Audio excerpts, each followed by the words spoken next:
Vamos a empezar con esta segunda actividad propuesta por el Colegio de Médicos de Catamarca, dándole continuidad a lo que habíamos empezado la semana pasada con lo que eran los conceptos epidemiológicos generales que habíamos abordado de la pandemia en Argentina y los particulares en nuestra provincia de Catamarca. El Colegio de Médicos propone hoy este espacio con destacados referentes nacionales y con nuestros referentes locales para abordar la patología COVID-19 en pediatría. Agradecemos a los panelistas, a nuestros espectadores que nos están siguiendo a través de la plataforma de Zoom y la página en vivo de Facebook del Colegio Médico. Esta charla va a estar disponible esta noche también a través de nuestro canal de YouTube. Voy a presentar a cada uno de quienes nos acompañan hoy.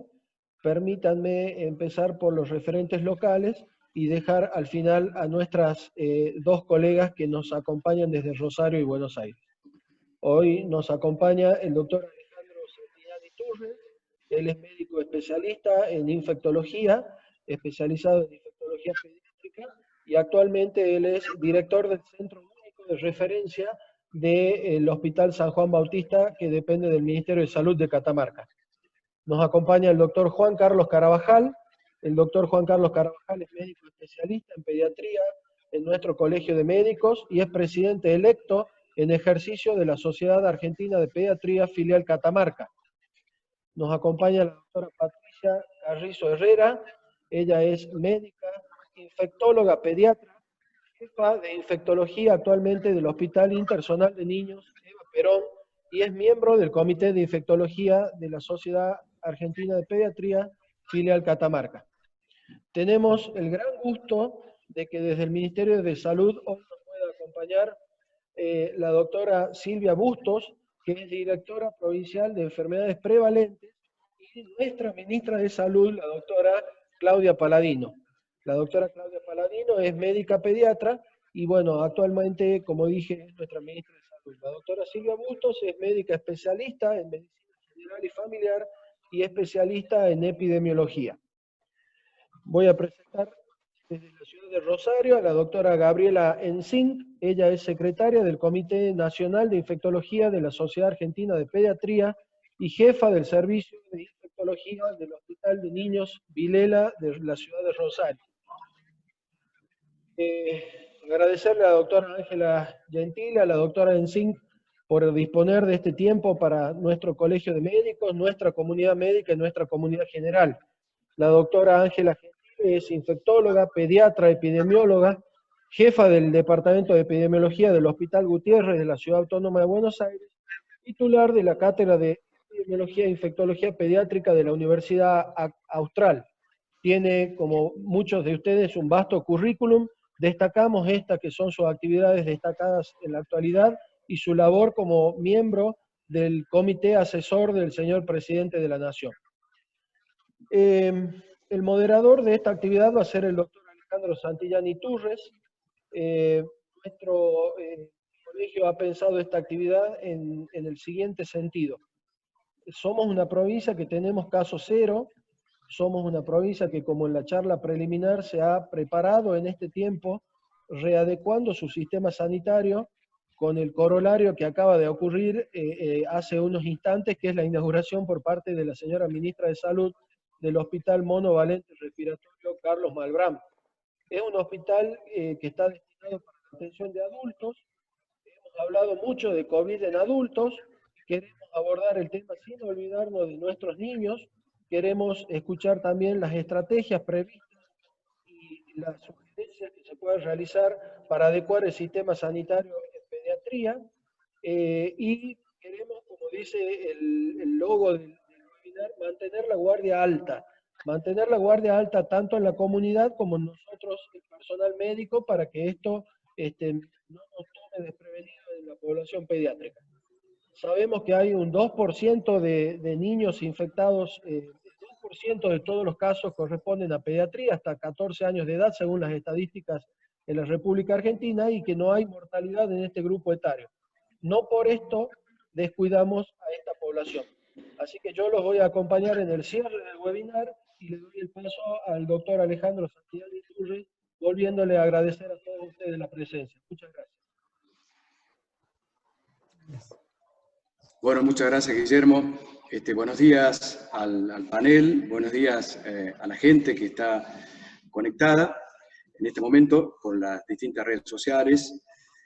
Y bueno, agradecer personalmente al Colegio Médico de Catamarca por brindarnos este espacio, agradecer a los panelistas, agradecer especialmente a la ministra, a la doctora Gentile, a la doctora Ensink y por supuesto a los otros panelistas que son también amigos, la doctora Busto, la doctora Carrizo y el doctor Carvajal. Esto que nos convoca hoy, hoy hablamos con los compañeros, realmente una herramienta muy útil tener este espacio, poder estar juntos a la distancia, ¿no? Una cosa increíble, poder unir la ciudad de Buenos Aires, la ciudad de Rosario, la ciudad de Catamarca, al mismo tiempo, y esta quizás es una de las cosas buenas que nos está dejando esta contingencia que estamos viviendo, porque la telemedicina, la transmisión a distancia, la transmisión remota existía, estaba ahí siempre, pero es como que uno la aprovechaba poco. Y hoy por hoy estamos ávidos de poder tener esta herramienta de trabajo, y hoy hablamos también, decimos, pensar que si uno quiere hacer un encuentro presencial, el costo que significa, el tiempo que lleva, y esto lo organizamos en una semana, gracias a la gran predisposición de todos los panelistas acá presentes. Y creo que es algo increíble que podamos estar en esta situación virtual, todos juntos y tan distantes a la vez del punto de vista geográfico.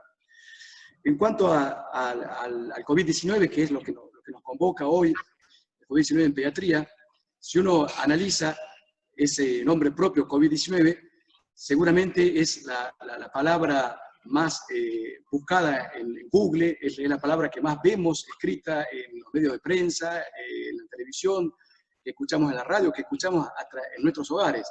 COVID-19, que es el nombre de esta pandemia que la OMS la declara el día 11 de marzo.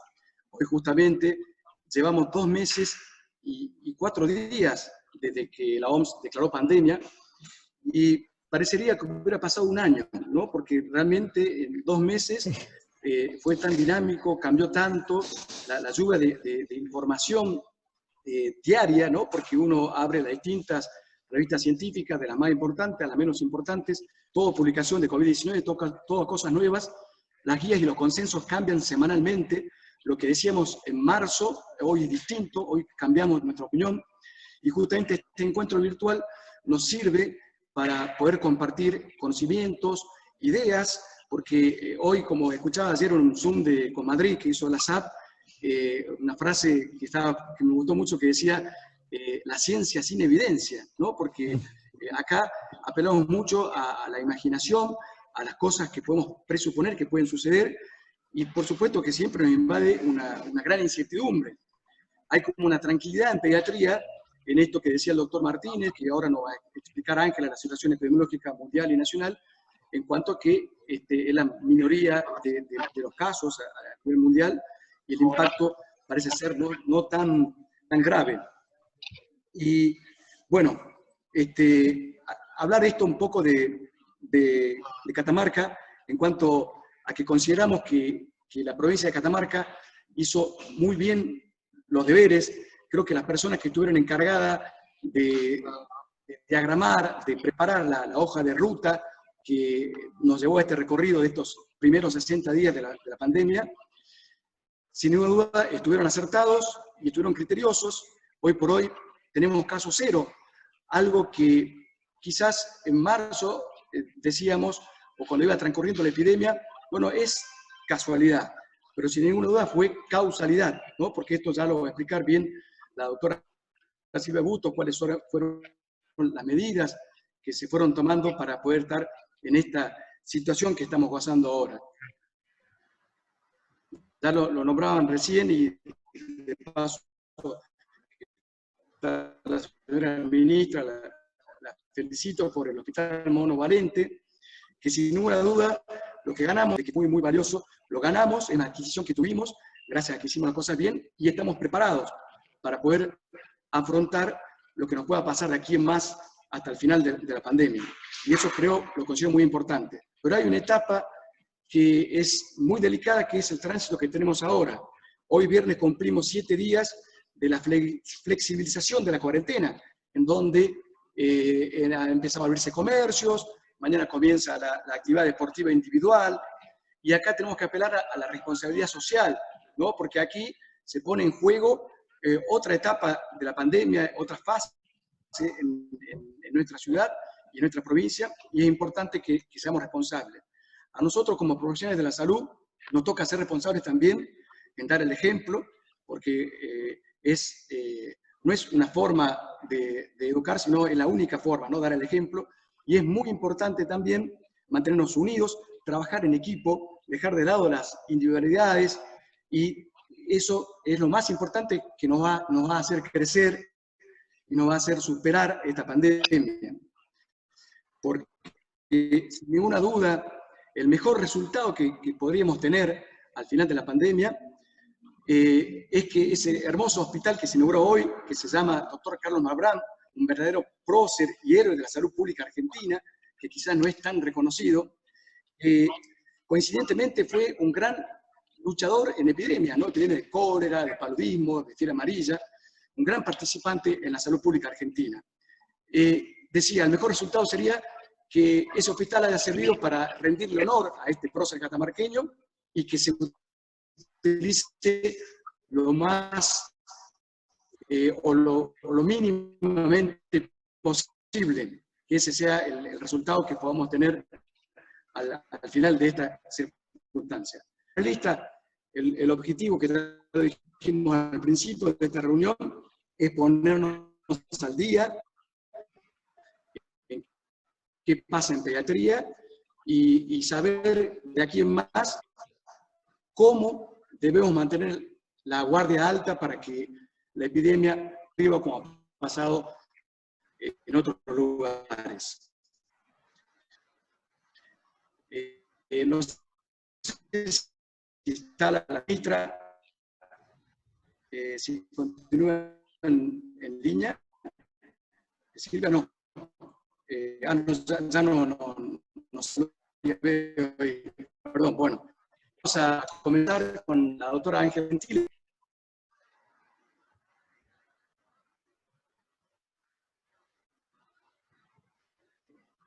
Hola. Se cortó. Se cortó la transmisión de Alejandro, ¿no? Sí, se cortó la transmisión, veo como que cerraron algunos micrófonos también. Sí. Ahí está. Ahí está. Ahí está, Ale. Ahí está, ¿no? Sí, Sí, ahora sí. podemos.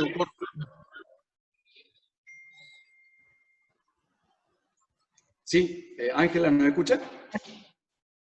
Ahora sí te escucho. ¿Me podrías repetir la pregunta, Alejandro? Porque ¿Escuchaste no... la pregunta?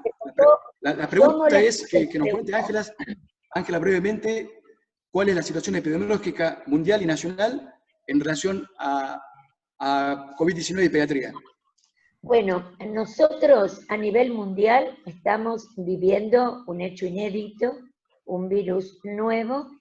A la fecha del día de hoy estamos con 81.577 nuevos casos en el mundo, con 4 millones, un poco más de casos acumulados y alrededor de 300.000 muertes. Y eso marca el impacto de la irrupción de un nuevo virus en el mundo que ha cambiado nuestras vidas. Como yo siempre digo, el coronavirus llegó para quedarse, tenemos que aprender a vivir con coronavirus y hasta que no aparezca una vacuna, esta es la realidad que tenemos que transitar. Cuando uno se refiere a América, en las Américas, claramente Brasil y Estados Unidos están liderando en la región el aumento del número de casos, hasta tal punto que ambos países están duplicando los casos cada 3 a 5 días. Este es un indicador epidemiológico muy importante que también nosotros lo seguimos en la Argentina, siempre considerando, que es la duplicación del número de casos y el RO. El RO es, por cada persona enferma, la cantidad de personas que a su vez puede contagiar y estas se van a enfermar. En general, uno ha aprendido por la literatura e incluso por las primeras fases en Argentina, que nosotros estábamos con un RO aproximado de 3. Incluso en el mundo se ha llegado a un RO de 4 o 5. Es decir, que por cada persona infectada aparecen 3 a 4 nuevos casos, ¿sí?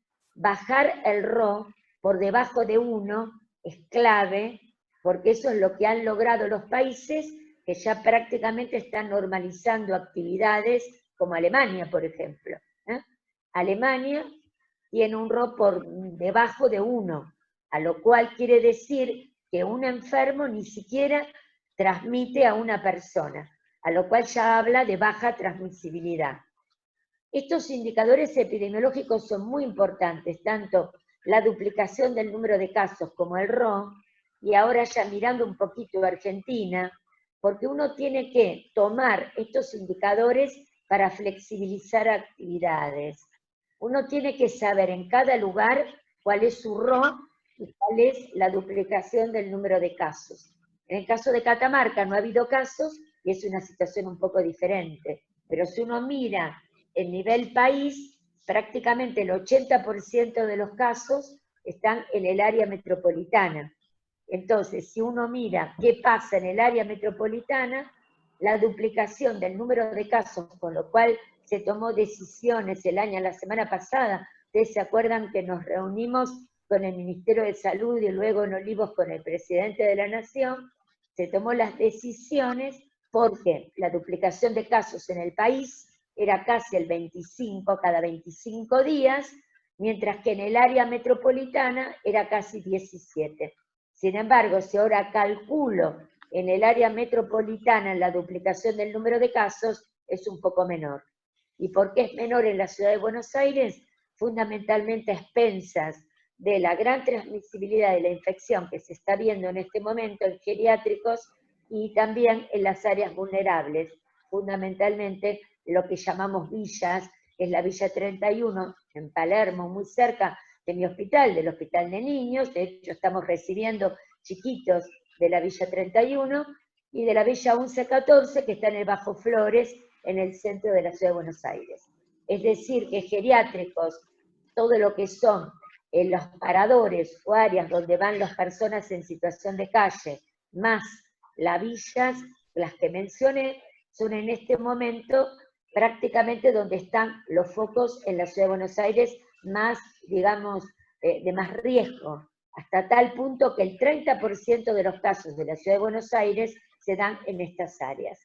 Esta situación no es igual en el resto del país, porque si uno mira Rosario, lo tomará ahora Gaby, o uno mira cualquier incluso sitio urbano de más de 500.000 habitantes, como puede ser Mendoza o Rosario, o por ejemplo también Santa Fe, o como puede ser otras ciudades como Córdoba, la situación es totalmente diferente. Entonces, así como un planteo inicial, todo lo que es la flexibilización de las situaciones y de las actividades se tiene que dar mirando la situación epidemiológica, mirando los indicadores epidemiológicos, mirando exactamente qué se va a flexibilizar y siendo muy atento al cambio de indicadores, porque hay momentos, y esto es dinámico, que a lo mejor uno tiene que volver hacia atrás en la toma de las decisiones.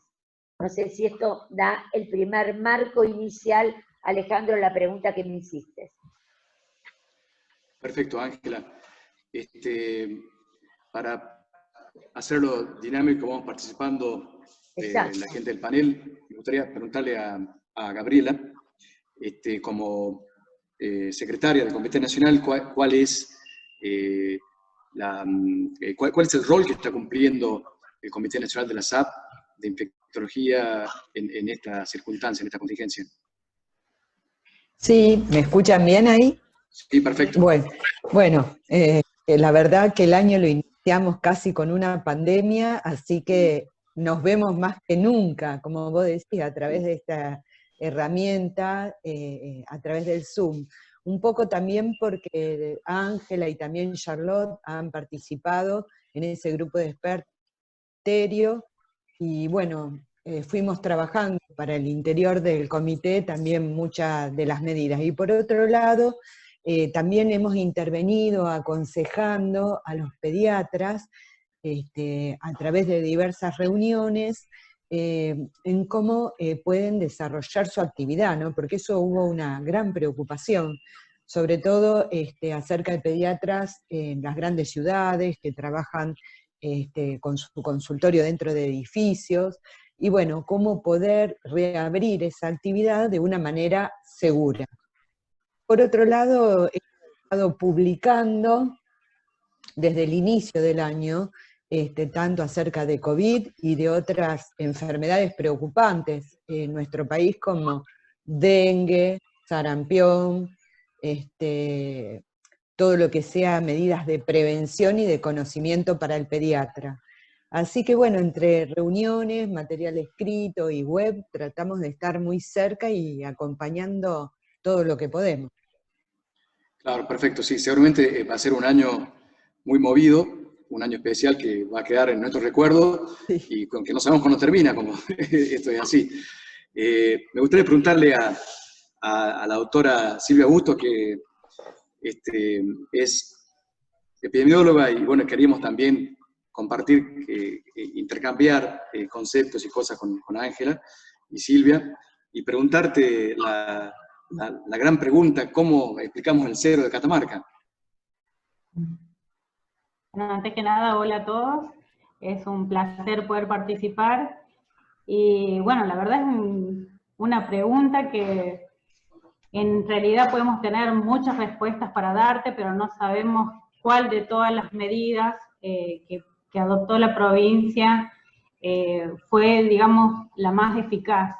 En realidad nosotros teníamos una situación muy particular, veníamos trabajando desde febrero con lo que es dengue, a raíz de que provincias vecinas habían empezado a incrementar el número de casos, y de repente empezaron a aparecer casos, y nosotros también empezamos a incrementar a expensa de casos importados. En aquel entonces, en el mes de febrero, bueno, se reunió el comité de emergencia, empezamos a plantear y a evaluar muchos eventos masivos que se iban a dar en nuestra provincia en el mes de marzo. Uno de ellos era un congreso, en el cual se esperaban aproximadamente 20.000 personas. Dentro de esas 20.000 personas iban a venir muchos disertantes de otros países, y bueno, nos planteamos, ante la situación que había a nivel mundial, empezar a suspender este tipo de eventos. A raíz de esto pudimos convocar a un COE ampliado, donde participaron múltiples instituciones, los municipios de nuestras provincias, a donde se decidió y se tomó la decisión de suspender este evento, y a posterior los eventos masivos, ¿sí? Si no mal recuerdo, creo que fuimos una de las primeras provincias que tomaron estas medidas, y bueno, a pocos días de decretarse la pandemia, a posterior del 11 de marzo, el 13, empezamos a implementar un control muy, muy estricto en los ingresos a nuestra provincia, y solicitamos el cierre del Paso de San Francisco, que es el que comunica con Chile.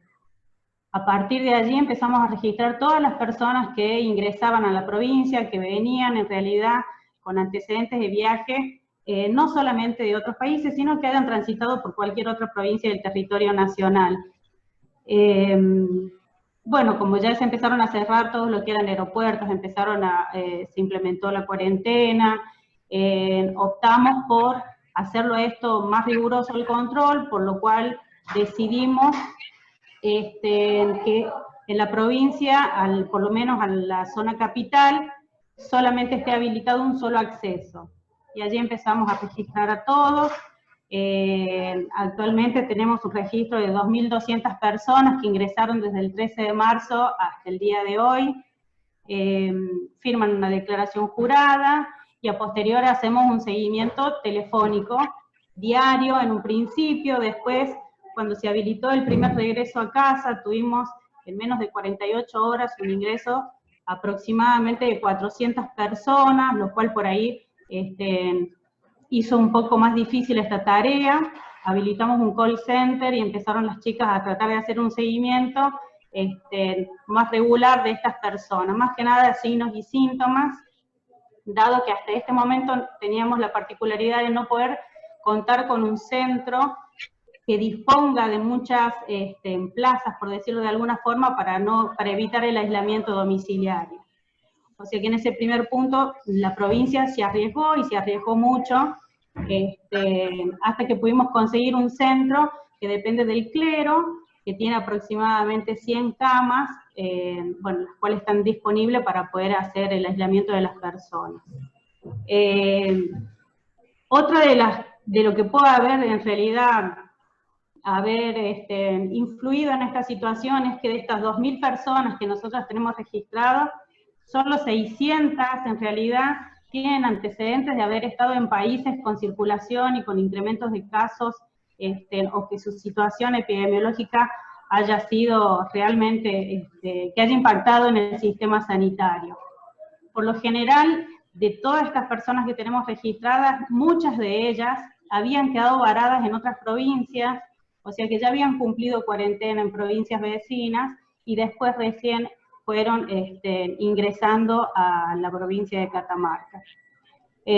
Ahora en realidad, con esta flexibilización y a medida que vamos, que van saliendo de su cuarentena estas personas que han ingresado, estamos apelando a la responsabilidad social. En realidad desde un primer momento que ingresaron y que fueron puestos en cuarentena, apelamos a eso. Gracias a Dios, la población de Catamarca estuvo muy comprometida, se habilitaron líneas de denuncia, donde los vecinos podían llamar y hasta de forma anónima poder comunicar si sabían o conocían de alguien que había ingresado a la provincia y que no estaba cumpliendo con su aislamiento.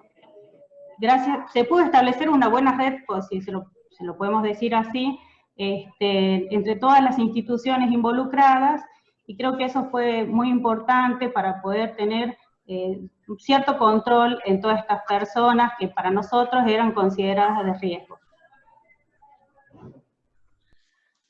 Gracias, Silvia. Sí, sin ninguna duda, la red es fundamental, ¿no? Esto de que alguien se encargue en diferentes aspectos, lo que es prehospitalario, lo que es la vigilancia estricta de las personas que ingresaron a la provincia, en esto de que también nos ayuda de ser una población pequeña, eso sin ninguna duda nos ayuda. Queremos preguntarle a la doctora Patricia Carrizo, que es la jefa de infectología del Hospital de Niños Eva Perón, cómo se preparó el hospital para esta circunstancia tan especial. Bueno, buenas tardes.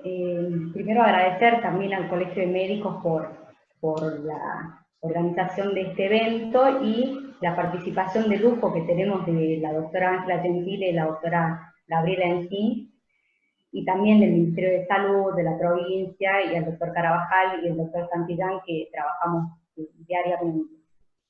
El Hospital de Niños de Catamarca es el único hospital provincial pediátrico de nivel 3 que tiene internación y terapia intensiva.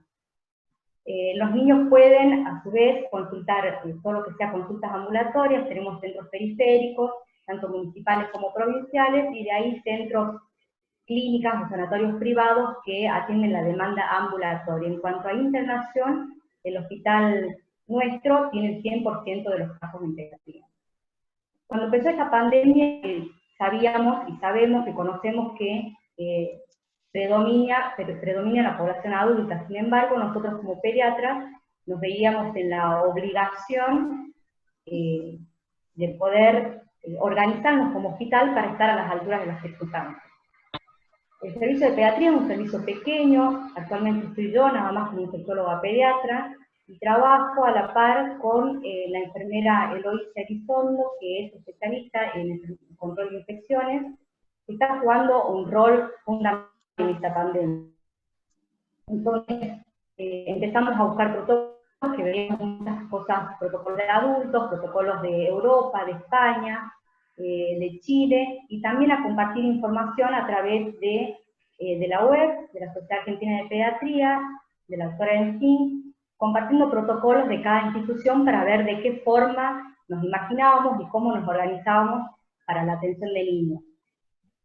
Organizamos talleres talleres con Eloísa, porque veíamos mucha ansiedad, mucha angustia, mucho miedo en todo el personal de salud, y esta necesidad urgente y desesperación por querer todos los equipos de protección personal que me imagino que les ha pasado en otras instituciones.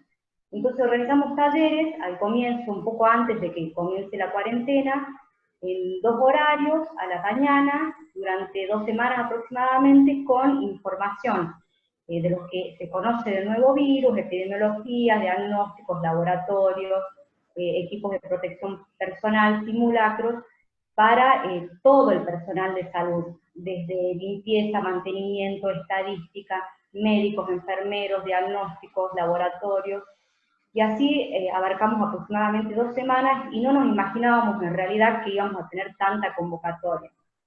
Incluso si uno ve fotos hoy de lo que eran ese auditorio, es el claro ejemplo de lo que no se debe hacer en este momento, que estamos todos hacinados. Después fuimos yendo a terreno, digamos, sectores por sectores, para ir organizando desde los lugares que estaban más expuestos o que urgía hasta los lugares de menor exposición.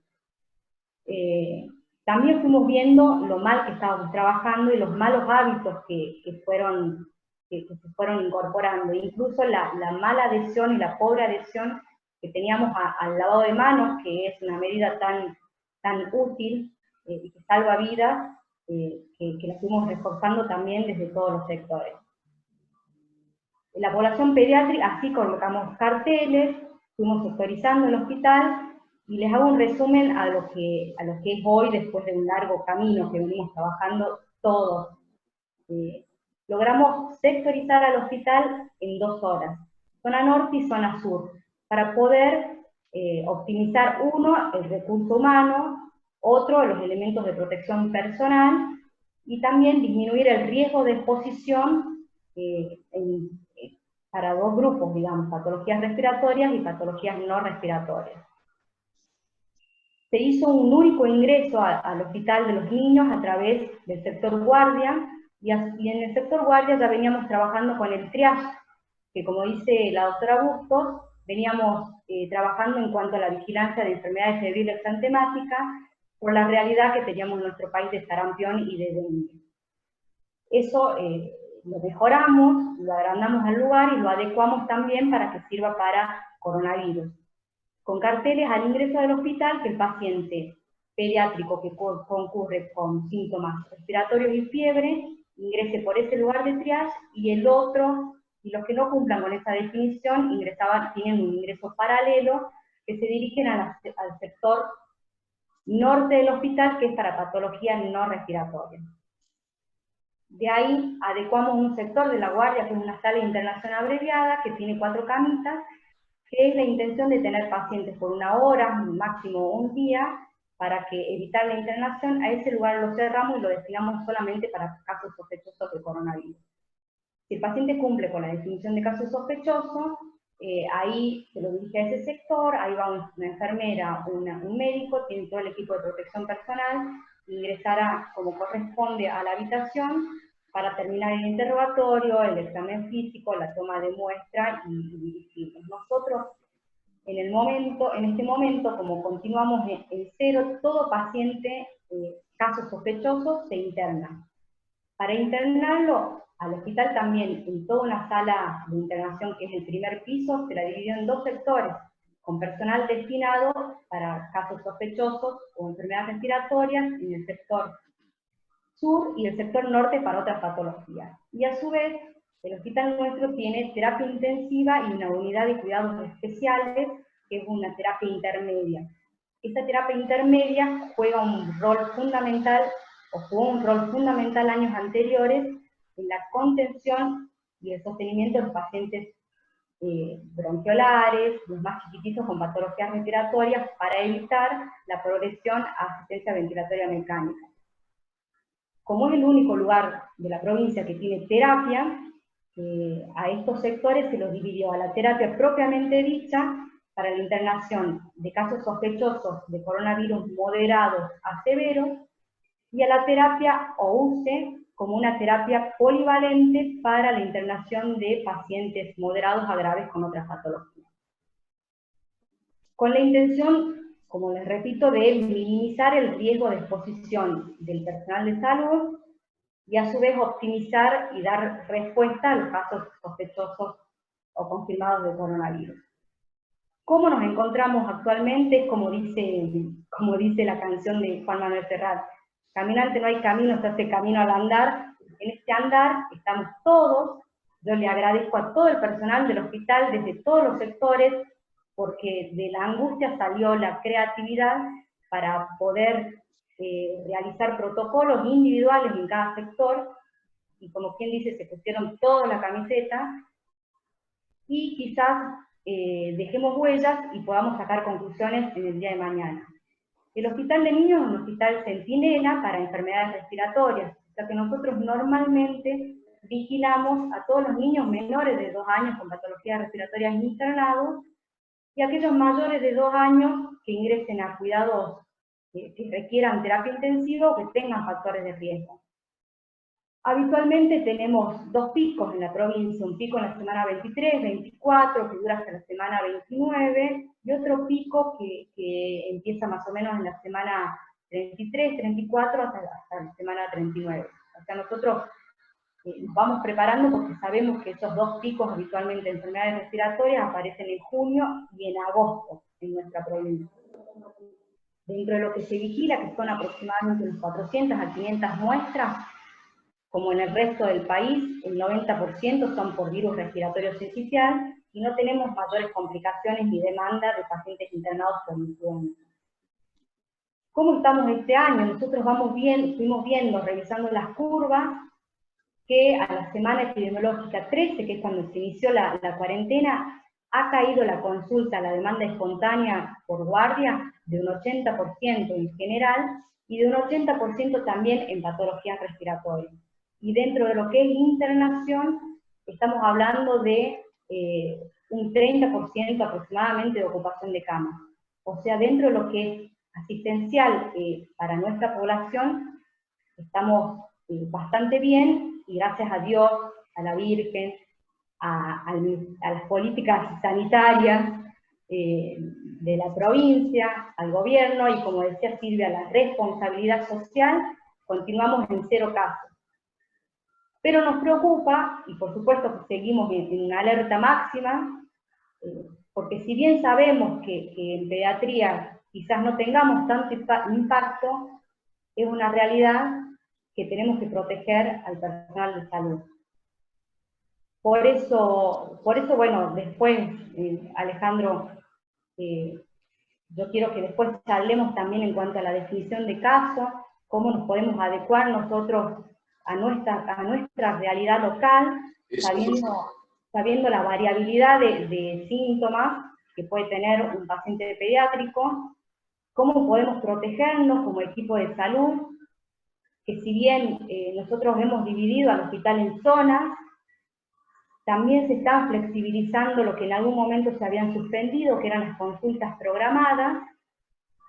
Se están empezando a atender consultas programadas con el debido, con turnos por WhatsApp, Sí. respetando el distanciamiento, respetando los horarios, y también se está pensando en lo que son cirugías programadas. Entonces, me gustaría hablar también en cuanto al equipo de protección personal para estas 2 zonas, y también que nos comente la doctora Gentile el rol de la PCR, que sé que en otros centros están pidiendo para los niños para cirugías programadas.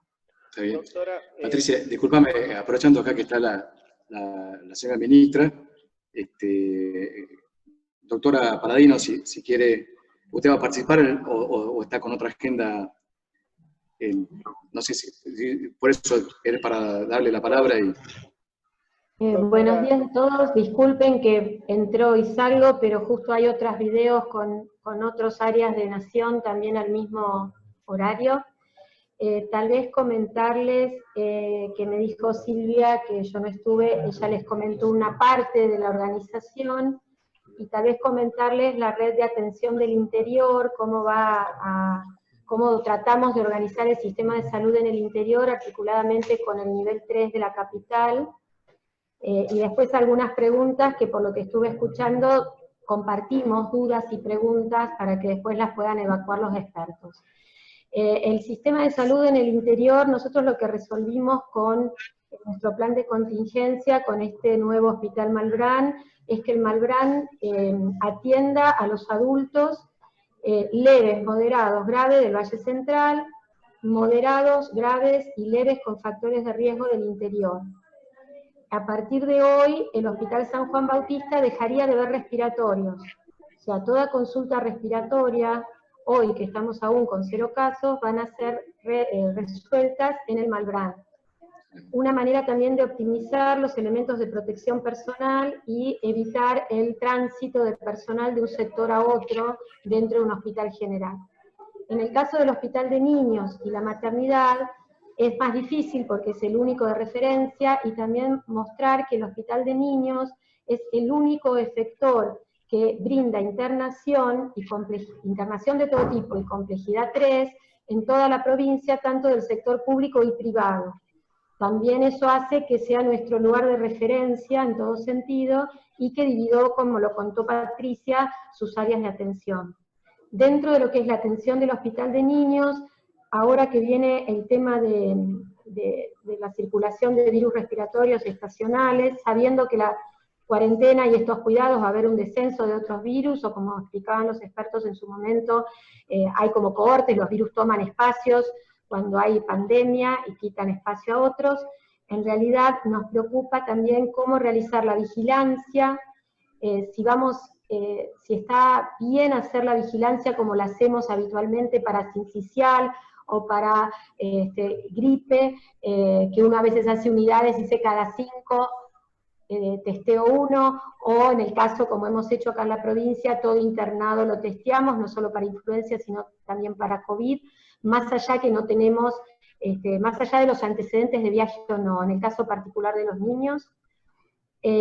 La maternidad también tiene 2 sectores separados de trabajo, y es la maternidad de referencia, y el interior, los hospitales cabecera, dividieron sus áreas, los visitamos, tienen unas pequeñas áreas de aislamiento, ellos captan el paciente, tienen capacidad de tomar muestra y enviar la muestra, y aislar el paciente en su hospital, pero si tiene factor de riesgo, directamente lo derivan en una ambulancia, que cada hospital tiene una ambulancia específica para COVID, con la enfermera y el chofer con el equipamiento de protección. Llegan a este lugar del Hospital Malbrán, llega el paciente, y ellos, antes de retirarse, hay un área en este hospital, en el área de estacionamiento, con un área específica de vestuario, para que por un lado se decontamine esa ambulancia, se cambie el personal que viene del interior, se ponga ropa nueva, se lleve el kit envuelto para próximo traslado, y vuelve decontaminado a su hospital del interior. También tenemos dudas, como decía Patricia, con el tema de, muchos nos preguntan por qué somos 0, y creemos que se necesitan estudios retrospectivos, epidemiológicos, para poder decir qué pasó con estos 1.200 y 800 que tenemos hoy aislados, si alguno tuvo contacto o no con el virus. Lo sabremos en su momento cuando accedamos a algún tipo de prueba serológica tal vez, y la opinión de las expertas en si esto es adecuado o no. Y también ahora nos estamos planteando los pacientes que ingresan en este retorno de otros países, testearlos al ingreso, igual que hagan su cuarentena en el domicilio.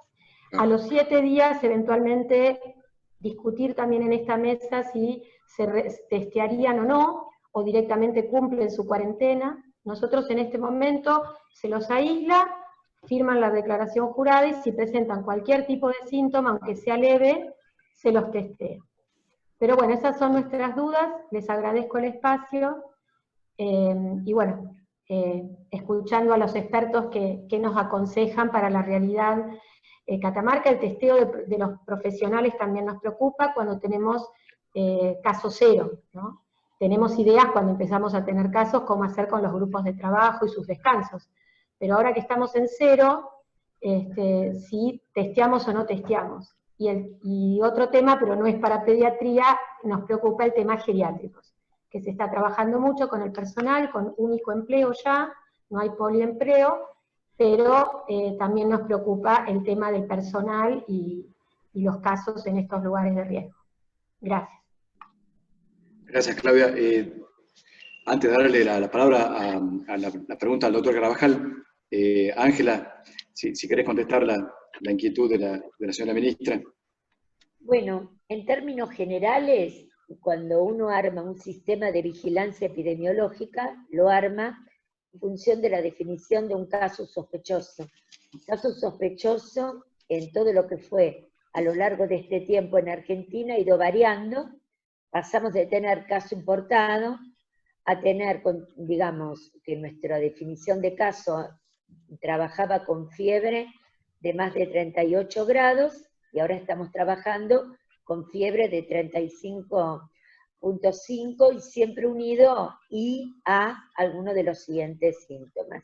Por supuesto también contacto con caso positivo, neumonía, y una definición más, digamos, sensible para personal de salud, y aparte para todo lo que sea pueblos originarios, y aparte también para todo lo que sea personal que atiende geriátricos.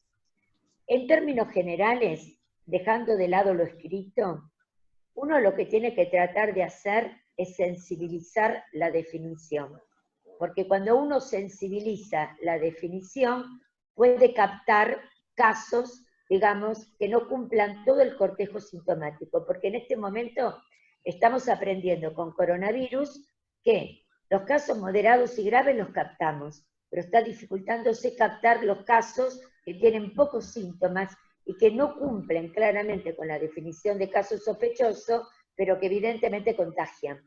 Y esto es un punto no menor cuando uno tiene que tener la posibilidad de poder detectar. Entre ese grupo están los chicos. Nosotros acá en el Hospital de Niños estamos también organizando de una forma muy similar. Tenemos 14 chicos positivos que provienen sobre todo de la Villa 31 en este momento, ningún caso grave, al igual que sucede en el país, ningún caso grave pediátrico, en general 75% de los casos leves, y algunos casos moderados con neumonía y no con bronquiolitis, porque este virus hace neumonía y no hace bronquiolitis.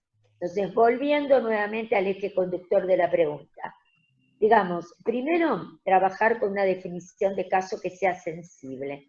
Y yo también a veces me pregunto, sí, que lo hemos instrumentado en nuestro hospital también, si uno cuando tiene pocos casos, o cero, o no sabe realmente qué está sucediendo, pero quiere investigar algo más, nosotros instrumentamos antes, bastante antes, al comienzo, cuando todo era el que viajaba o venía de un viaje, pero teníamos la impresión de que el virus podía estar circulando, nosotros instrumentamos unidades centinelas de vigilancia activa. Una funcionó en un hospital de adultos, en 2 hospitales de adultos, un público y un privado, y otro en nuestro hospital. El sistema de vigilancia activa que armamos en el Hospital de Niños incluía chicos chiquitos que no cumplían la definición de casos sospechosos. Entonces, incluimos chicos con diarrea, incluimos chicos con otros signos, pero que no cumplían estrictamente la definición de casos sospechosos. Y armamos otro grupo, un grupo fue con los que tenían algún síntoma compatible con, pero que no cumplían la definición, y otro grupo con los que no tenían ningún síntoma, que era, digamos, chicos en los cuales uno no lo hubiera pensado, por los temas de los asintomáticos. Y lo que estuvimos haciendo es tomando muestra y haciendo PCR para detectar, ¿sí? Ahí detectamos 2 cosas. Primero, en nuestro hospital, como una muestra de población pediátrica, no tuvimos con el sistema de vigilancia activa ningún caso positivo. Pero en los hospitales de adultos sí. Hubo antes de que se supiera que había circulación comunitaria, en adultos hubo casos positivos en la unidad centinela de vigilancia activa. Es una experiencia que la transmito porque uno a lo mejor la puede pensar, digamos, si uno no tendría que armar un par de unidades centinela, pondría un poquito más de adultos que de chicos, pero quizás sería interesante para pesquisar asintomáticos o chicos o adultos con pocos síntomas. a nosotros nos resultó útil, lo hicimos, y nos alertó de que más allá de la importación, nosotros ya habíamos empezado a tener algunos casos, y ayudó mucho para llevar al comité de expertos el cambio primero que hicimos en la definición de caso, cuando dejamos de lado exclusivamente que venga de un país y empezamos a pensar en los famosos 38 grados. Luego, la definición se fue sensibilizando y ahora estamos con 37,5. Yo creo que incluso debería ser aún más sensible también. Y esto, sobre todo, lo pienso en personal de salud.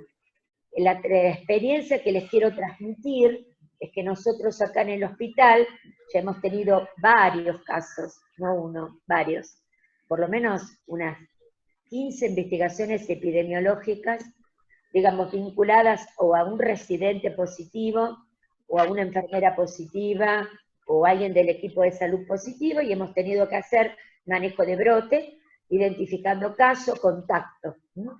Y ahí aprendimos una cosa: no hay que esperar en el equipo de salud ni siquiera 2 de los síntomas que están puestos en la actual definición de caso. Hemos tenido residentes, gente joven, que me siento mal, tengo dinofagia, positivo. Entonces nosotros en este momento, yo estoy a cargo del comité de crisis del hospital, y aparte de los otros comités de crisis, y la bajada de línea nuestra de epidemiología es, si yo tengo un personal de salud que me dice, no me siento bien, tengo dinofagia, no me siento bien, tengo escalofrío, no me siento bien, no vengas al hospital. Primero, no se puede venir al hospital sintiéndose, aunque no se cumpla totalmente la definición de caso. Al hospital, no. Lo monitoreamos en la casa, tenemos gente que monitorea los casos y los contactos en forma específica. El área nuestra de epidemiología tenemos designada a mucha gente, ustedes las conocen porque han interactuado. De hecho, la doctora Florencia Lución, que también coordina la subcomisión de epidemiología de la SAB, la doctora Mavi Juárez, que también trabaja. Tenemos gente muy, muy activa en todo lo que es el manejo epidemiológico, hacen todo el monitoreo de casos y contactos, ¿sí? Y ante la duda luego los citamos para hisopar en el hospital. Generalmente estamos esperando en estos casos que no cumplen totalmente la definición 2 o 3 días para hisopar. Por supuesto, los que cumplen la definición de casos se los hisopa directamente. Yo, digamos, ayer en el WhatsApp que tuvimos con el ministro de Salud de Ciudad, porque tenemos siempre uno de Nación y uno de Ciudad todas las semanas, digamos, enfatizamos sensibilizar la definición para equipo de salud. Habida cuenta de esta experiencia que estamos teniendo, que la transmito porque es una experiencia de terreno, ¿no es cierto? Y quizás, no sé, Gaby, que ha tenido también creo que algunos de estos casos. Sí, nosotros llevamos 19 días sin caso en Rosario, pero habíamos tenido, Rosario llegó a tener 109 casos de 245 de la provincia de Santa Fe. Después hubo dos casos aislados en diferentes ciudades más pequeñas que fueron repatriados, esas 2 personas que tuvieron síntomas. Y lo que empezamos a hacer, como vos comentabas, Ángela, y lo hemos charlado, como sensibilizar la definición. Si bien no está escrita, digamos, todavía fuimos como, la tuvimos más sensible, por ejemplo, 37,5, no esperando los 38 grados, no teniendo en el personal de salud, o sea, ante el mínimo síntoma que manifestaba, a veces como un gran cansancio o dinofagia, lo hicimos tanto para el diagnóstico en pediatría como para el personal de salud. Y a raíz de no tener casos en estos últimos 19 días, se comenzó a trabajar en unidades centinela en la ciudad, y una en adultos en PAMI, donde estudia sobre todo adultos y personal de salud, y nosotros en pediatría comenzamos también a vigilar en forma centinela pacientes que no cumplían el criterio de definición de caso sospechoso, y algunos pacientes, por ejemplo, sin síntomas y con comorbilidades. O sea, hicimos como un diseño para vigilar. ante estos 19 días sin casos, ya que también a partir del viernes pasado se flexibilizaron muchísimo las medidas en Rosario, muchísimo. Claro, esto me acuerdo, Gaby, que lo conversamos con Andrea y con toda la gente del área de salud de Rosario, de la importancia, como ahora lo estoy un poco mencionando para Catamarca, la importancia de armar unidades centinela.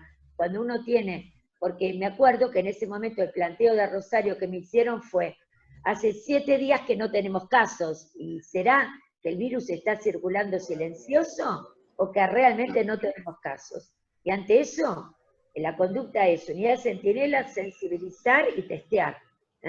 Entonces, exactamente, sí. Testear con una definición, porque no se puede, como yo digo, siempre ha habido malas interpretaciones de que es testeo masivo. Testeo masivo es que me pongo un kiosquito en cada esquina y me pongo a testear. Uno tiene que testear con una definición de caso. Claro. Y ojo también, porque no es lo mismo, en este caso, en todo lo que estamos hablando, el testeo es con PCR. La PCR detecta genoma viral, fundamentalmente. Claro. Tener una PCR positiva es lo indicado para una PCR, un test de PCR, cuando uno está sospechando en un caso sospechoso y necesitas confirmarlo, ¿no es cierto? Se lo usamos para la clínica, para el manejo de los casos. También es importante recordar que no es un hecho menor, que tener una PCR positiva, la PCR en sí, no es indicador de curso clínico, no predice gravedad, y una PCR positiva no es un indicador de transmisibilidad. Exactamente. Uno puede tener PCR positiva, y eso lo digo porque seguramente va a venir alguna otra pregunta que diga qué hago con el equipo de salud, que es PCR positiva al día 21, 28, que es la situación. PCR positiva es genoma viral o fragmento de genoma viral, y no predice transmisibilidad. Igualmente no es un dato menor y si quieren después lo podemos tomar. Y el otro punto importante es recordar el tema del test de anticuerpos, que es otra cosa totalmente diferente. El test de anticuerpos es un test para investigación epidemiológica. Va a ayudar a ver circulación. Y generalmente uno no lo aplica al comienzo. Por ejemplo, en Catamarca ahora no sé si tendría sentido, tendría mucho más sentido, me parece, una unidad centinela para ver qué pasa. Porque uno lo que hace con los test de anticuerpos es ver en grupos seleccionados cómo circuló el virus.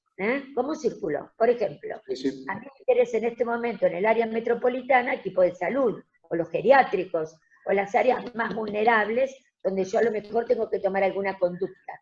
De hecho, en la Ciudad de Buenos Aires, en el área pública, a partir de la semana que viene, que creo que están llegando los anticuerpos, no le pongo mucha fecha a la otra, se van a hacer test de anticuerpos a todo el personal de salud.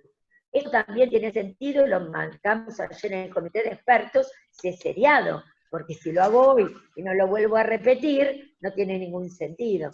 Tiene sentido si yo tomo un acuerdo como ese equipo de salud en un área de alta transmisibilidad y voy viendo qué pasa. También se toma mucho a nivel poblacional, porque entonces con muestras determinadas, por ejemplo, Nueva York está chequeando que está teniendo casi un 15% de positividad en población general, pero esto lo están haciendo después que pasaron la curva y está descendiendo, no se está haciendo al comienzo, porque test de anticuerpos al comienzo va a dar negativo porque no tengo casos, o muy poquito. Son estudios de investigación epidemiológica, marca indicaciones epidemiológicas, no es para manejo de pacientes estos test de anticuerpos. Entonces es importante también darles un poco el contexto que uno necesita para saber cómo usarlos y bajo qué circunstancias. Exactamente. Muy claro, Ángela. Me gustaría preguntarle al doctor Carvajal, el presidente de la SAP, ¿cuál es la postura que tiene SAP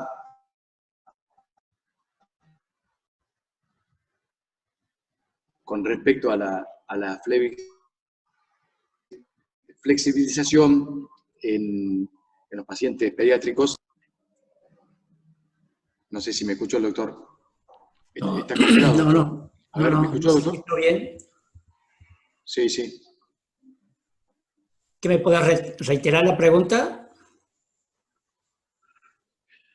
Preguntarte cuál es la postura de SAP Catamarca respecto a la flexibilización del aislamiento social en nuestros niños aquí en la provincia. Bueno, buenas tardes. Bueno, agradecer al Colegio Médico por la participación que nos dieron a la SAP, filial Catamarca, y bueno, a todos los expertos que están en el panel, ¿no? Un poco, bueno, para hablar, la flexibilización es un tema, yo creo, muy complejo que tiene muchas aristas, ¿no? Hay que poner el riesgo generalmente, la balanza, es decir, entre riesgo y beneficio, en qué se beneficia a los niños y qué riesgo pueden tener al flexibilizar. Yo creo que todas las actividades lúdicas es fundamental para que le otorgue estabilidad emocional, potenciando así el máximo despliegue de las habilidades de los niños. La iniciativa es buscar, bueno, promover generalmente el desarrollo intelectual en diferentes contextos. Esto favorecería muchas veces el desarrollo psíquico de los niños. Quizás no se podría o no se podrá valorar el daño psíquico que puede afectar en el futuro, porque como esto recién está empezando, no sabemos qué daño les puede quedar a nuestros niños. Quizá esto, bueno, nos surgió como SAP muchas preguntas que quizás no tengamos respuestas actualmente. Por ejemplo, el confinamiento prolongado traerá consecuencias en las habilidades sociales, emocionales, cognitivas en los niños, traerán consecuencias en el desarrollo del aprendizaje de nuestros niños, a pesar que nuestra humanidad tiene buena adaptación y sabiendo que el potencial de todos los pueblos desarrollados es generalmente el aprendizaje, o sea, si no desarrollamos el aprendizaje, yo creo que estamos condenados. ¿Eso traerá algún problema? Yo creo que esta cuarentena en el hogar generan distintos niveles de estrés, tanto a nivel de los niños y como los familiares, ¿no? La retirada de los hábitos del confinamiento en los niños, por ejemplo, no asistir a clase, o la aparición de hábitos no saludables, por ejemplo, el sedentarismo, dietas poco saludables, patrones de sueño irregulares, el uso de mayor pantallas, porque eso también nosotros como SAP tratamos de que tengan menos tiempo los niños frente a las pantallas y estando confinados tienen los niños esto mayor tiempo, incluso a nivel escolar, mandan todas sus actividades por medio de las pantallas. Esto, por supuesto, deriva a diferentes problemas físicos, como ganancia de peso, comen mal. Entonces, yo creo que eso tenemos que evaluar como SAP. Otros factores, yo creo que también nosotros tendríamos que valorar la edad de los niños, ¿no? Porque los niños menores de edad quizás se comportan de una forma y otros de distinta forma. Por ejemplo, menores de edad son capaces de extrañar a sus cuidadores habituales, por ejemplo, los abuelos. Eso casualmente me estaba comentando una colega que me planteaba que el abuelo quiere ver a su nieto, hace cuánto que no lo ve y ya lo extraña, y eso también trae depresión, ¿no? Y eso, bueno, los niños se sienten más inquietos, molestos. Yo creo que todo eso también tenemos que valorarlo, a ver, para tomar una decisión. Después en etapas escolares o cuando son niños mayores, lo que nosotros tenemos que ver, generalmente los niños mayores ya entienden por qué están confinados y tienen miedo en su seguridad y de la seguridad de los cuidadores. Eso también una colega me decía, bueno, mi hijo se despertó hoy llorando y pregunto por qué, y le decía, bueno, que tenía miedo que su madre se contagie, teniendo las consecuencias por la edad principalmente, ¿no? Bueno, yo creo que eso también trae en los niños tristeza, enfados, miedos, ¿no? Y algunas veces conductas desafiantes, principalmente al tener que realizar algunas tareas, que por cierto son bastantes. Como SAP, bueno, propondríamos en buscar alguna estrategia para flexibilizar la cuarentena, evitando exponer a nuestros niños, o al mayor por supuesto, principalmente a aquellos niños con autismo, TDAH, por ejemplo. Yo creo que de nuestra posición se tendría que ver en el contexto de si hay unos casos, nosotros por suerte no tenemos casos, entonces yo creo que es posible. pero principalmente hacer caminata como están proponiendo a nivel nacional, salir solamente 400 metros y sobre una hora. Yo creo que ahí ya tendríamos que velar por la responsabilidad de los padres, ¿no? Yo creo que esas secuelas que podrían tener los niños en el futuro, yo creo que eso no se puede valorar y yo creo que sería una buena medida. Sí, por allí lo que preocupa a Juan en esta etapa, que es un poco la pregunta que le queremos hacer, aprovechando que está la doctora Gentile, bueno, Gabriela, si quiere opinar algo, y la presencia de la ministra, respecto de, en este escenario, ¿no? Si el escenario se continuara favorable, ¿no? Imaginándonos ese escenario, ¿cuándo volver a clase, ¿no? Aquí en Catamarca, Ángela y Gabriela, el ministro de Educación había expresado, bueno, una situación favorable, reiniciar las clases en agosto. Y ayer hablaba con la doctora Bustos, que también es epidemióloga, y ella nos decía una idea, ¿no? En esto de imaginar cosas. Hay cursos clave en los niños que son el primer grado, donde aprenden las cosas claves de educación, el primer año de la secundaria y en el primero y último año de los dos niveles, ¿no? O sea, que, digamos, imaginando un escenario, eso nos permitiría poder distribuir los niños bien con distancia social, porque hoy por hoy hay cursos de 30, 35 alumnos que sería imposible imaginar un escenario de la vuelta a clases, e inclusive en un escenario actual, ¿no? de cero o casos mínimos. No sé, la doctora Gentile, o qué es lo que opina de la vuelta a clase en un escenario como el nuestro. Yo creo que primero me hago eco totalmente de lo que dijo el doctor Carabajal en cuanto a la preocupación pediátrica. Nosotros en el grupo de expertos de Nación lo planteamos permanentemente y de hecho tuvo oídos porque aún en distritos de alto riesgo se aprobó la caminata saludable. Los chicos tienen manifestaciones que a corto plazo, coincido totalmente, que puede ser angustia, depresión, no sabemos lo que puede ser a más largo plazo. Y por otra parte, también recordar la importancia de que los adultos en cuarentenas han salido a comprar cosas, a hacer algún control, los chicos no han salido directamente. Entonces, y esto en áreas vulnerables incluso se hace mucho más preocupante. Entonces, coincido totalmente en que tienen que tener caminatas saludables, peridomicilio. Creo que Catamarca, me imagino que lo estarán implementando porque están en una excelente posibilidad de poder hacerlo. Lo estamos haciendo nosotros en la Ciudad de Buenos Aires, que es de alto riesgo, pero consideramos que vale la pena hacerlo porque el confinamiento pediátrico es insostenible. Los chicos se tienen que controlar y hay que hacer a la comunidad perderle el miedo al hospital, porque uno lo que nota es que no voy a hacer control porque tengo miedo de contagiarme. El hospital con un buen triage y con todo lo que mencionó muy bien Patricia, es un lugar seguro y los chicos tienen que hacer control pediátrico. Los chicos con patología crónica y los chicos sanos, sobre todo en el primer año de vida, se tienen que vacunar, especialmente, y de acuerdo lo vimos en la CONAIN, los menores de 2 años. Hay que instrumentar el calendario regular de vacunación. Yo creo que esto Catamarca está en excelentes condiciones de instrumentarlo porque no está en una situación de alto riesgo. Por otra parte, también es muy importante instalar en la gente la importancia de la consulta pediátrica. Nosotros hemos visto en mi hospital que han llegado pacientes que no deberían haber llegado en la forma en que llegaron. Una peritonitis en un chiquito sano de 12 años con un final no esperable, no tendría que haber sido así. Digamos, hay mucha barrera para la atención pediátrica y esto, cuidado, porque no queremos pertusis en las terapias, hay que vacunar.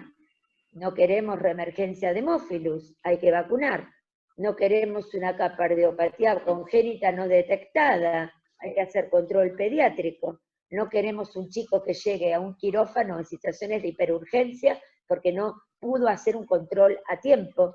Entonces, todo esto hay que contemplarlo. Y coincido totalmente, y lo planteamos en el comité de expertos, la importancia de que en esta pandemia, que es una voz muy alta para los adultos, estamos pensando qué hacer con el adulto, las camas de adulto, los cuidados críticos de adulto, y no estamos pensando en esta pandemia silenciosa de los chicos. Y el pediatra es la voz de los chicos, claramente, porque tiene que ser así. Así que todo esto estoy totalmente de acuerdo, lo he planteado en el comité de expertos en Nación y el presidente tuvo eco, porque de hecho ustedes se acuerdan que no ahora, sino hace 15 días ya lo dijo, que las jurisdicciones que tenían menos riesgo podían comenzar con caminatas saludables. Lo dijo no este viernes pasado, ya lo dijo en la anterior. Así que está totalmente claro que esto hay que comenzarlo. Me parece bien en esa dirección. El tema de las clases es un tema que implica otro desafío, porque las clases implica uso de transporte. Y el transporte sabemos que los grandes centros urbanos tienen, digamos, es un medio de transmisibilidad difícil de manejar, y el transporte muchas veces cuando las familias tienen que tomarlo para ir al colegio implica mucho movimiento. Entonces, hay que evaluarlo, el transporte, y hay que evaluar el colegio, como actividades que pueden incrementar el transporte. Pero igualmente hay que ir pensando en la flexibilización. Me gusta mucho la idea de que a lo mejor turnos diferentes, actividades que en parte pueden ser presenciales y en partes virtuales, digamos, con ideas creativas, pero va a haber que pensar. El ministro de la Nación de Educación, que él también interviene muchas veces en nuestro comité de expertos, también lo planteó, que claramente hay que pensarlo de otra forma, pero que probablemente pueda en agosto plantearse alguna posibilidad. Así que ya hay que irlo preparando, porque no es una cosa que en 24 horas uno lo resuelva, ¿no es cierto? Hay que ir pensando cómo hacer todas estas cosas. Y creo que es un buen momento para planificar. Y en lo personal creo que Catamarca, con esta situación epidemiológica, si uno hace unidades centinela, ve que realmente no aparecen casos, sensibiliza la definición, trabaja con PCR, ve que las cosas andan bien, están en una excelente oportunidad para implementar y ser también un modelo de trabajo para otros distritos que estamos un poco más atrasados porque la situación epidemiológica no lo amerita, pero pueden armar modelos en los cuales otros distritos también puedan tomar ejemplo y compartir también las experiencias. Creo que es un buen momento para estos desafíos. A esto que comentaba Ángela, la Sociedad de Pediatría también hizo un cronograma digamos, de concurrencia de los niños al pediatra, sobre todo en el primer año y medio de vida, y reforzando las coberturas, ¿no es cierto?, el calendario de vacunación. En cuanto, para, digamos, no decir exactamente lo mismo, que apoyo totalmente lo que se dijo, hay algunos países, como Holanda, yo leía que, por ejemplo, la escuela primaria, cuando está el niño que no se debe trasladar de un lugar a otro de la ciudad, sino cuando la escuela está en el barrio y la gente vive alrededor de esa escuela, que puede ir caminando, no tomando un medio público, comenzaron como ser, por ejemplo, con primer grado, con el distanciamiento social, lavado de manos, con su tapabocas, empezaron a haber proyectos de inicio de clases. Sí, totalmente de acuerdo que todo lo que sea peridomicilio, no solamente en actividades escolares, incluso comercios, algún tipo de otra flexibilización, que peridomicilio, que no implique el traslado de una punta a otra de una ciudad, porque el gran tema, el desafío son los centros urbanos, ¿no? Entonces, todo lo que implica atravesar y usar transporte, todo lo que es peridomicilio, es un buen momento de flexibilizar. Y lo otro Señora que ministra, ¿quiere comentar algo al respecto? Perdónale. Disculpe, sí. Termina el concepto, Gaby, si querés. No, que al flexibilizar es muy importante esto de testear para poder detectar los casos subclínicos, claro. Y sus contactos. O sea, si uno flexibiliza, tiene que estar atento al testeo, ¿no? Exactamente. Claudia.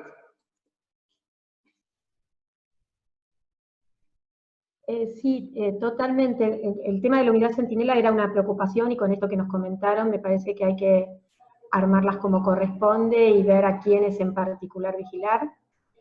El tema de las escuelas también fue un tema de discusión en la mesa de ministros y el gobernador, que planteó también esto, organizar la educación en la provincia, porque acá hay escuelas en el centro de la ciudad que vienen de todos los barrios. Entonces un poco se estaba trabajando con educación para que realmente los chicos dispongan de la escuela cercana a su casa, ¿no? Que es difícil porque hay escuelas que son privadas, hay escuelas de la ciudad, del centro, que muchas familias quieren que vaya a esa escuela, pero un poco esa era una de las ideas, con esta mirada más de la circulación barrial. El tema vacunas, acá se organizó en general para los chicos el área 1, que es el área de los centros de salud de la ciudad capital. Algunos centros de salud directamente están dispuestos para ver esto, control de niños sanos, control de embarazada, todo lo que es el programa de salud sexual y vacunación, entre otros, y pacientes crónicos, no que atiendan pacientes con patología aguda febril. Y se dispuso de otros 5 centros, 2 grandes, norte-sur, y otros más pequeños, pero que están distribuidos con una mirada de como que esté cubierta toda la ciudad, para atender también que sean mixtos, digamos, que tengan zona blanca y zona roja. Pero los más pequeños, y que son muchos, solo se van a dedicar, se estaban ya dispuestos para dedicarse a lo que es lo prevalente, lo de prevención, porque si no es un poco lo que comentaban ustedes, que por abocarnos solo a la patología, dejamos de lado lo que hay que cuidar cotidianamente. Así que eso está en organización, está dentro del plan operativo, que también ahora se va a socializar por la página de gobierno, porque tal vez no se socializa de la manera adecuada para que todos puedan tomar conocimiento y aportar desde los diferentes expertos. Así que bueno, ese es un poco el trabajo que se quiere seguir haciendo. Yo aprovecho porque ya a la par hay otra reunión, agradecerles el espacio que nos invitaron como ministra y equipo del ministerio, más allá de ser pediatra, agradecerle a los compañeros de la Sociedad de Pediatría, que en algún momento nos hemos juntado, a las expertas. Así que bueno, muchas gracias, y la idea es poder seguir juntándonos y trabajando cada uno en su rol, los que podemos trabajar y estar en lo que es políticas públicas, tal vez con algunos espacios de decisión. Es bueno nutrirse de los expertos que pueden mirarlo desde otro lugar y darnos herramientas para tomar las mejores decisiones, que con las enfermedades nuevas, sobre todo en esta pandemia, a veces no son tan fáciles de tomar. Gracias. Muchas gracias. Muchísimas gracias. Muchísimas Gracias por el espacio.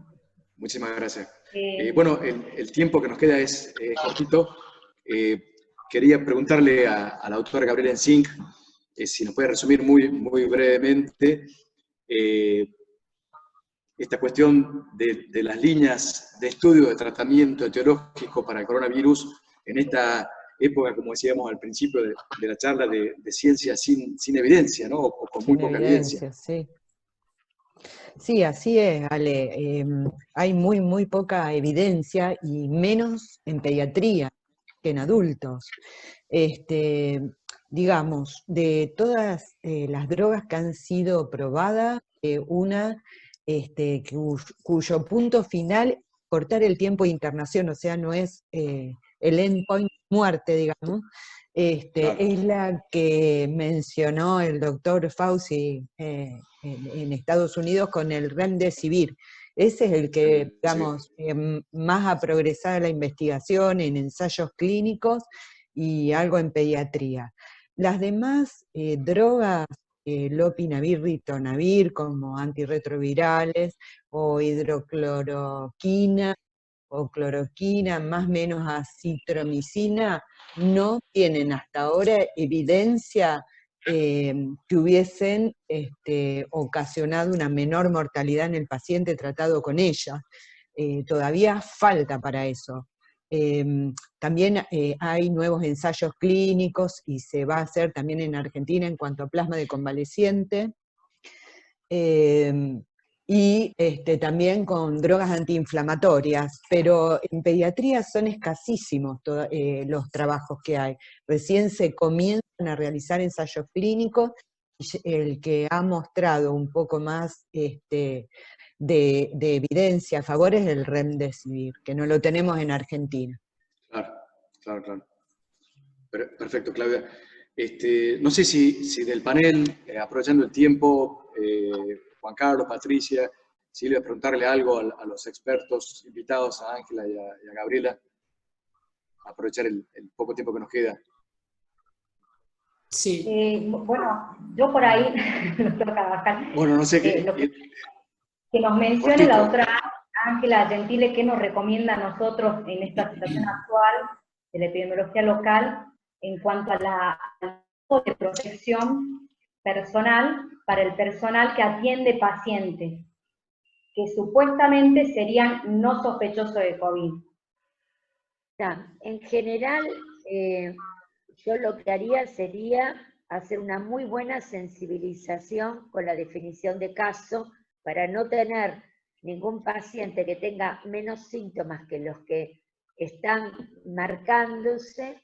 Entonces, eso sería cuidadosa en el triage, a lo mejor a la entrada al hospital, sensibilizar un poco más la definición, ¿no es cierto? Concretamente, no usar 38, sino 37.5, o ver un poco más, porque a lo mejor se captan casos sospechosos. Todos los casos, porque casos sospechosos tiene que haber, puede ser que luego no se confirmen, pero casos sospechosos debe haber. Si uno no tiene casos sospechosos, ya es otro tema diferente, pero que cumplan la definición, estoy absolutamente segura que algún chico tiene que haber y uno tiene que estar en este momento testeando. A todo lo que sea sobre casos sospechosos o confirmados, procedimientos que implican aerosolización, yo creo que hay que seguir las normas nacionales. Hay que usar todo el equipo de protección personal que amerita, porque aún es un caso sospechoso, ¿no es cierto? Si uno ya luego identifica y es negativo y sigue con el negativo, bueno, lo trata como un paciente habitual. Si entro al hospital, tengo una buena sensibilidad en la definición y tengo que hacer un procedimiento previo, yo le tomo la muestra con protección, claramente, porque yo no sé si va a ser mi primer positivo o no lo sé. Entonces, se toma en un área adecuada, con N95, para todo lo que sea toma de muestra, fundamentalmente. Eso hay que seguirlo haciendo, porque no tenemos la seguridad de qué va a pasar, nadie lo sabe. Entonces, hoy tengo 0 casos, nunca tuve un caso, pero bueno, a lo mejor encuentro justo el primer caso y no lo tomé con los recaudos necesarios en la muestra. Así que todo eso lo haría sin dudar. Entonces, seguiría las normas que están en el Ministerio de Salud y que también las pusimos en la Sociedad de Pediatría, el uso del N95 para todo el manejo de casos sospechosos y confirmados. Digamos, para maniobras que aerosolizan, que quede claro, ¿no? Claro, el resto, nosotros estamos buscando habitualmente para el manejo todos los días, barbijo quirúrgico, no hace falta un N95 para atender una consulta pediátrica de ninguna forma. Con un barbijo, una máscara, uno puede estar perfectamente protegido. Las máscaras son de bajo costo, se limpian con alcohol al 70 y se pueden reusar y son fáciles. Acá el área ambulatoria en el hospital está atendiendo con barbijo quirúrgico y máscara. Sí. Y eso es en términos muy generales. Están las indicaciones que sacamos, ¿no, Gaby? Con las indicaciones de equipo Sí. Nosotros igual, barbijo quirúrgico, máscara atendemos, y el N95, que no tenemos gran cantidad, bueno, lo usamos, lo protegemos al N95, a veces con un quirúrgico, con un tapaboca, y bueno, vieron que todo lo que hasta ahora enfermeras ADES y enfermeras en control de infecciones, como que prefieren utilizar adecuadamente el barbijo, el N95, y no reesterilizarlos. Hay mucha controversia en eso, porque al ser un elemento que se puede limpiar, teóricamente no se puede esterilizar si no está limpio. Entonces prefieren que se use en forma adecuada hasta un mes, que si no está defectuoso o deformado, un mes uno lo podría utilizar. Sí, Perfecto, muchas gracias. Perfecto. Nos queda muy poquito tiempo. Juan Carlos, si es cortita tu pregunta y para que la respuesta que sea cortita, sí, vamos cerrando. Una inquietud, porque muchas veces uno va aprendiendo, porque estos son temas nuevos. Yo creo que así como nosotros en el hemisferio sur aprendimos lo que pasó en el hemisferio norte. Una pregunta era para las dos doctoras, o sea, Gentili y Ensic. Me transfiero porque mi hijo me preguntaba una vez y me hizo pensar, si usted tuviera una máquina del tiempo y tendría que retroceder al principio, ¿qué acciones, o sea, hubiera tomado para mejorar todo esta pandemia? Entonces eso porque nosotros como no tenemos casos, no podemos ver experiencia nuestra para evaluar algún impacto de algunas acciones, no sé si se entiende. Entonces yo decía, entre ustedes, ¿qué o sea, podríamos haber hecho antes para que no se hubiera propagado o algo? Bueno, un poco nosotros miramos qué podríamos haber hecho, mirando sobre todo, no tanto cuando estaba en Wuhan, porque en Wuhan parecía tan lejos y no hay vuelos directos. El tema cuando ya se instaló en Italia o en España, ¿no? Entonces, creo que reaccionamos bastante rápido con la cuarentena, porque lo hicimos con rapidez, y eso creo que fue un logro, claramente un logro del país, haberlo hecho no con la curva ascendente, porque de hecho Nueva York comenzó el primer caso igual que nosotros. Miren la diferencia y cómo estamos, ¿no?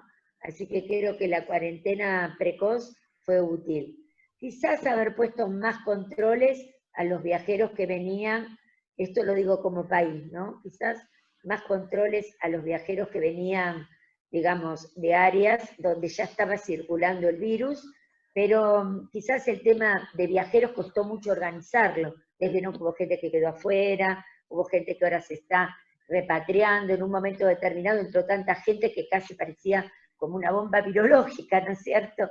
Había que hacerlo en forma ordenada, todo ese tema de los viajes, de lo que la gente que quedó afuera, y cómo organizar la entrada, todo eso costó un poco armarlo.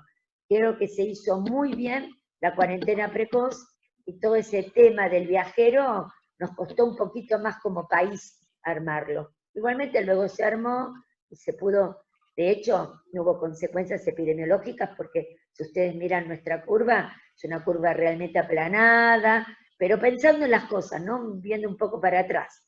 También a veces es difícil tomar determinaciones como un cierre de fronteras tan rápidamente. Son decisiones de mucho peso, no se toman con facilidad.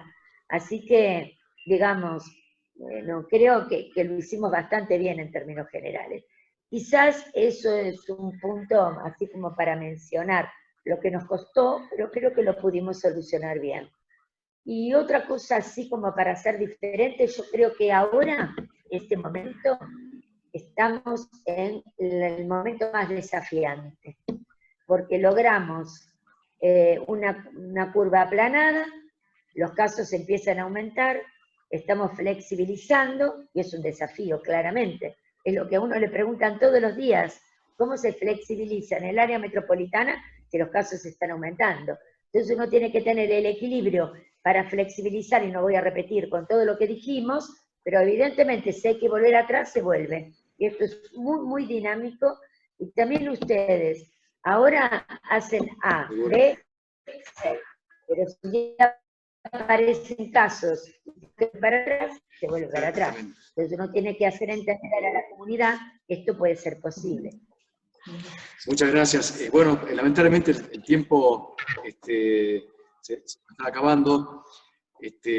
Yo la invito a Ángela y a Gabriela seguramente a una próxima reunión, porque esto va a seguir y vamos a tener que tener reuniones continuas, ya sea por el comité o como lo estamos haciendo ahora. Y es muy importante que ustedes tengan esta buenísima predisposición. Sin ninguna duda que en esta pandemia nos obligó a repensar todas nuestras formas de vivir, ¿no? En nuestro hogar, y sin ninguna duda nosotros que somos médicos, personal de salud, es el lugar donde más tuvimos que repensar y cambiar cosas, ¿no? Como contaba Patricia, contaba Gabriela, Ángela, en cada situación y lo que se hizo desde el Ministerio de Salud. Bueno, le dejo la palabra al presidente del Colegio Médico que tan gentilmente ha organizado este evento y muchísimas gracias por habernos invitado. Gracias a todos, yo me despido, un saludo a todas, Ángela, Patricia, Silvia, Chao. Gaby y Juan. Chao. Gracias. Muchas gracias. Bueno, gracias a todos. Guillermo, no te escuchamos. Estuvimos escuchando acá atentamente con parte del Consejo Directivo. La verdad que de todo lo que han expresado surgen conceptos que nos van a servir de mucho a las autoridades sanitarias que toman la decisión, a nosotros como colegio para proteger a nuestro personal y teniéndolo protegido a nuestro personal, proteger también a la comunidad. La doctora Gentile empezó hablando de que vamos a tener que aprender a convivir con el coronavirus. En Catamarca felizmente aún no hemos identificado esta circulación. En esta realidad destacamos de la importancia de sensibilizar el diagnóstico, aumentando, digamos, la sospecha, especialmente en grupos especiales como nuestro personal de salud, nuestro equipo médico, y la importancia también destacamos de lo transmitido respecto del armado de las unidades de vigilancia activa como unidades centinela, donde quizás nos dé mayor información o tengamos mayor posibilidad de detectar casos positivos en adultos que en niños, pero hay que armarlas. Destacamos también que la realización de estos test, se nos ha dicho, no solamente deben ser aplicados una vez, sino lo debemos hacer de forma seriada, también lo transmitido por el doctor Carabajal, ¿no? ¿Qué impacto irá a tener esto en nuestros niños catamarqueños que han estado aislados y confinados en todo este tiempo? Y otra cosa que desde el colegio y para la comunidad que nos está viendo es superar estas barreras de la atención pediátrica, que no nos pase lo que la doctora Gentile dijo, ¿no? El miedo al hospital, destacar lo que la doctora Patricia ha expresado, cómo han armado ellos su estructura hospitalaria para que un niño con un síntoma por otra patología no pierda la oportunidad de ser atendido. Bueno, nos han dejado un desafío, que es el desafío en esta situación epidemiológica de generar un modelo de teletrabajo que pueda ser tomado quizás por otras jurisdicciones, ¿no? Así que las autoridades sanitarias, vaya desafío si es que lo tienen. Y volver también al principio de que estamos ganando tiempo, quizás hasta ahora hemos ganado tiempo en la adecuación del sistema sanitario.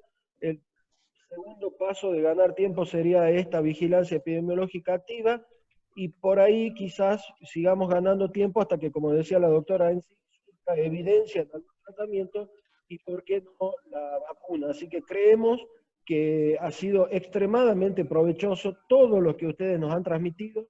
Agradecemos a la Sociedad de Pediatría, doctor Carabajal, a todos los que trabajan en el Hospital de Niños, doctora Carrizo, a las autoridades sanitarias que de verdad en Catamarca han hecho un trabajo denodado para que esto se mantenga de esta manera, y a ustedes dos, doctoras, las expertas nacionales, un inmenso agradecimiento desde acá, desde Catamarca. Muchísimas gracias por habernos acompañado hoy. Un saludo desde Guillermo, si me permitís, me gustaría agregar unas palabras.